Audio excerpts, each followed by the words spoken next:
பத்தி பார்க்க போறோம். சிஎஸ்கே எம்ஐ மேட்ச்ல சிஎஸ்கேவோட பிளேயிங் 11 ப்ராபபிள் பிளேயிங் 11 என்னவா இருக்க போகுது அதை பற்றி தான் இந்த வீடியோ நம்ம பார்க்க போகிறோம். நம்ம ஆல்ரெடி நிறைய பிளேயிங் 11 வீடியோஸ் பற்றி பேசியிருப்போம். பட் இப்போ ஒன் லாஸ்ட் டைம், அதாவது ஒன் ஃபைனல் டைமாக வந்து பிளேயிங் 11 என்னவா இருக்க போகுது அண்ட் சிஎஸ்கேவோட அந்த 4 ஓவர்சீஸ் பிளேயர்ஸ் யார் இருக்க போகிறாங்க அதை பற்றி ஃபுல் டீட்டெயிலாக பார்த்துக்கலாம். அண்ட் சிஎஸ்கே பார்த்தீங்கன்னா இன்னும் சில அப்டேட்ஸுமே இருக்குது. அதெல்லாம் பற்றி ஃபர்ஸ்ட் நம்ம ஒன் பை ஒன்னாக பார்த்துலாம். வீடியோ கண்டிப்பாக இன்ட்ரெஸ்ட் இருக்கும். வீடியோ கிளிக் தேடிட்டு மறக்காம சேனல் சப்ஸ்கிரைப் பண்ணிக்கோங்க. இப்போ வாங்க வீடியோ தெரிஞ்சுக்கலாம். லாஸ்ட் வீடியோவில் ஓப்பனிங் செரமனி பற்றி நிறைய விஷயங்கள் பேசியிருப்போம். ஸோ இந்த வீடியோ போஸ்ட் ஆகிறப்ப வந்து இன்னைக்கு ஓப்பனிங் செரமனி முடிஞ்சிருக்கலாம். ஸோ எப்படி இருந்துச்சு பார்த்தீங்களா இல்லையா அப்படிங்கிறத கண்டிப்பாக கமெண்ட்ஸில் மென்ஷன் பண்ணுங்க. நாளைக்கு சிஎஸ்கே எம்ஐ மேட்ச்ல அனிருத் பர்ஃபார்ம் பண்ணுறதுக்கு வாய்ப்புகள் இருக்குன்னு சொல்லியிருக்கோம். இப்போ ஆஃபீஷியலாக பார்த்தீங்கன்னா அனிருத் அவரோட இன்ஸ்டாகிராம் அண்ட் ட்விட்டர் ஹேண்டில் இருந்தெல்லாம் அப்டேட் பண்ணியிருக்காரு. ஸோ நாளைக்கு ஒரு 20 மினிட்ஸ் பர்ஃபார்மன்ஸ் பண்ணால் அனிருத் கொடுக்க போகிறார். 6:30 6:50 PM வரைக்கும் பார்த்தீங்கன்னா இந்த பர்ஃபார்மன்ஸ் நடக்க போகிறது. அண்ட் இது ஒன்லி ஃபார் ஸ்டேடியம் ஆடியன்ஸ். இங்கே வந்து இது ப்ராட்காஸ்ட் பண்ண மாட்டாங்க. Because SRH vs RR afternoon game இருக்கிறதுனால அது மேலே தான் ஃபுல் ஃபோக்கஸுமே இருக்கும். ஸோ இந்த பர்ஃபார்மன்ஸ் வந்து ஒன்லி ஃபார் ஸ்டேடியம் ஆடியன்ஸ் தான். அதனால் நீங்கள் இன்கேஸ் நாளைக்கு மேட்ச்சுக்கு போறீங்கன்னா கண்டிப்பாக வந்து மேட்ச்சுக்கு கொஞ்சம் சீக்கிரமாகவே போயிருங்க. பிகாஸ் அனிருத் பர்ஃபார்ம் பண்ணுறாரு. இன்கேஸ் அந்த பர்ஃபார்மன்ஸை மிஸ் பண்ணிட்டீங்கன்னா வந்து நீங்கள் மேட்ச் மட்டும் பார்க்குற மாதிரி இருக்கும். ஸோ உங்களோட டிக்கெட் காசுக்கு நீங்கள் ஃபுல்லாக என்ஜாய் பண்ணால் போய் இந்த பர்ஃபார்மன்ஸுமே பயங்கரமாக என்ஜாய் பண்ணுங்க. கண்டிப்பாக நான் சொல்லணும்னு அவசியம் இல்லை. எல்லாருமே 4:30 மணிக்கு போய் ஸ்டேடியமில் உட்காந்துருவீங்க. ஸ்டேடியம் கேட்ஸ் 4:30 ஓப்பன் பண்ணுறாங்க. ஸோ மேக்ஸிமம் பை 6 PM நீங்கள் போய் உங்களோட சீட்ஸ்லாம் உட்காந்துட்டீங்கன்னா கரெக்டாக. இந்த ஐபிஎல் ஆல்ரெடி நிறைய ரூல்ஸ் சேஞ்ச் பண்ணப்பட்டிருக்கு. இப்போ ஒரு புது ரூல் பார்த்தா பிசிஐ இந்த ஐபிஎல் கொண்டு வந்திருக்காங்க. ஸோ கிரிக் பஸ் தான் லேட்டஸ்ட்டாக இதை வந்து ரிப்போர்ட் பண்ணியிருக்காங்க. சூப்பர் ஓவர்ஸ்க்கு பார்த்தீங்கன்னா 1 hour வந்து ப்ரொவைட் பண்ண போகிறாங்க. அதாவது நம்ம WC 2020 பார்த்துருவோம். ஸோ இங்கிலாந்து அண்ட் நியூசிலாந்து வந்து ப்ளே பண்ண அந்த ஃபைனல்ஸில் பார்த்தீங்கன்னா மேட்ச் வந்து டை ஆகும். நெக்ஸ்ட் சூப்பர் ஓவருமே டை ஆனதுனால வந்து பவுண்டரி கவுண்ட் முறையில் வந்து இங்கிலாந்து வந்து சாம்பியன்ஸ் ஆகியிருப்பாங்க. உங்களுக்கு இன்னொரு பெஸ்ட் எக்ஸாம்பிள் கொடுத்தா PBKS அண்ட் MI 2020 ஐபிஎல் வந்து ஒரு சூப்பர் எபிக் மேட்ச் ஒன்று ப்ளே பண்ணியிருப்பாங்க.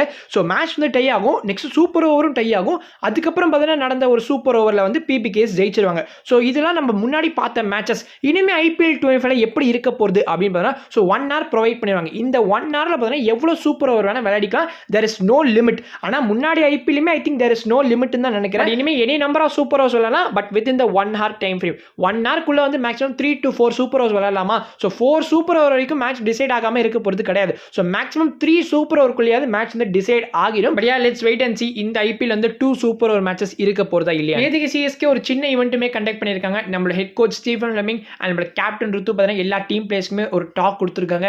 அண்ட் சூப்பர் கிங்ஸ் ஃபேமிலியில் நியூவாக ஜாயின் ஆகியிருக்கிற பிளேயர்ஸ் நம்மளோட சாம் கரன், ஜேமி ஓட்டன், ராகுல் திரிபாதி அண்ட் நம்மளோட ஆஷன்னா இவங்க எல்லாருக்குமே வந்து ஜெர்சிஸ் ப்ரொவைட் பண்ணி அவங்க எல்லாருமே சிஎஸ்கே ஃபேமிலிக்குள்ளே வெல்கம் பண்ணியிருக்காங்க. அண்ட் நம்மளோட தல தோனி வந்து சார் ரவீந்திர ஜடேஜாக்கு ஒரு மெமெண்டோவுமே ப்ரெசென்ட் பண்ணியிருக்காரு. ஸோ T20 வேர்ல்ட் கப் 24 அமெரிக்காவில் நடந்ததை ஜெயிச்சதுக்காகவும் ICC சாம்பியன்ஸ் ட்ராஃபி பாகிஸ்தானில் நடந்ததை ஜெயிச்சதுக்காகவும் நம்மளோட தல தோனி ஒரு மெமெண்டோ வந்து ப்ரெசென்ட் பண்ணியிருக்காரு. அண்ட் இந்த ஈவெண்ட்லாம் முடிஞ்சதுக்கு அப்புறமா ஒரு டீம் டின்னருமே சிஎஸ்கே ஆர்கனைஸ் பண்ணியிருந்தாங்க. ஓப்பனிங்கில் there is no doubt 100% நான் எழுதியே தரேன் ருத்து அண்ட் கான்வே தான் இருக்க போகிறாங்க. CSK they basically don't like to experiment much. 2023 யார் வின்னிங் காம்போவாக இருந்தாங்க? ருத்து அண்ட் கான்வே தானே. ருத்து அண்ட் கான்வே தான் நம்மளோட பிரைமரி ஓப்பனர்ஸாக கண்டினியூ பண்ண போகிறாங்க. there is no doubt about it. ஆனால் நிறைய பேரோட இன்னொரு கருத்து என்னவா இருக்குன்னா கான்வே அண்ட் ரச்சின் தயவு செஞ்சு 2 பேருமே ஆட வைங்களேப்பா அப்படின்னு கேட்குறாங்க. I respect your opinion. But Rachin and Conway 2 பேருமே நீங்கள் 11ல் ஆனீங்கன்னா 1 of 100 or 10 பெஞ்ச் பண்ணுற மாதிரி இருக்கும். 100 டெஃபினட் நீங்கள் பெஞ்ச் பண்ண முடியாது. 100 ஆஷ் அண்ட் ஜட்டுவோட அந்த காம்போ பற்றி நிறைய வீடியோஸில் நம்மளே பேசிட்டோம். அண்ட் சிஎஸ்கே மேனேஜ்மெண்ட்டுக்கே தெரியும் அந்த 3 காம்பினேஷன் வந்து எவ்வளோ சூப்பர் ப்ளீத்தெல்லாம் இருக்க போகுது அப்படின்னு. அவங்களை நம்பி தான் எனக்கு தெரிஞ்சு இந்த சீசனே இருக்குன்னு நான் சொல்லுவேன். ஸோ அவங்களை கண்டிப்பாக லீவ் அவுட் பண்ண முடியாது. நெக்ஸ்ட் பத்திரனாக்கு வந்து அவருமே டெஃபினெட்லி சர்டனிட்டி தான் கைஸ். நீங்கள் என்ன வேணால் சொல்லுங்கள், அவரோட ரீசன்ட் ஃபார்ம் நல்லா இல்லை, அவர் சரியாக போட மாட்டேங்கிறாரு அப்படி இப்படின்னு சொன்னாலுமே தோனியோட கோ டு பவுலராக 2023 சீசனில் யார் இருந்தாப்பா அப்படின்னு எந்த ஒரு சின்ன குழந்தை கிட்ட கேட்டாலுமே பத்திரன் தான் சொல்லுவாங்க. ஸோ ஆப்வியஸாக பத்திரனாவோட ஸ்பாட்டுமே உங்களால் வந்து கை வைக்க முடியாது. நெக்ஸ்ட் சாம் கரன் ஸ்பாட்டுமே அதுவுமே சீல்டு தான். சாம் கரன் ஆர் ஜேமி ஓட்டன் இவங்க 2 பேரில் ஒருத்தர் வந்து அந்த ஸ்பாட்லேருந்து கண்டிப்பாக எல்லா மேட்சஸுமே ப்ளே பண்ண போகிறாங்க. அதனால அங்கேயுமே டச் பண்ண முடியாது. ஸோ ரச்சனை நீங்கள் ஃபிட் பண்ணக்கூடிய ஒரே சான்ஸ் வந்து கான்வேயோட ஸ்பாட் மட்டும் தான். கான்வே எடுத்துட்டு ரச்சனை கொண்டு வரலாம்.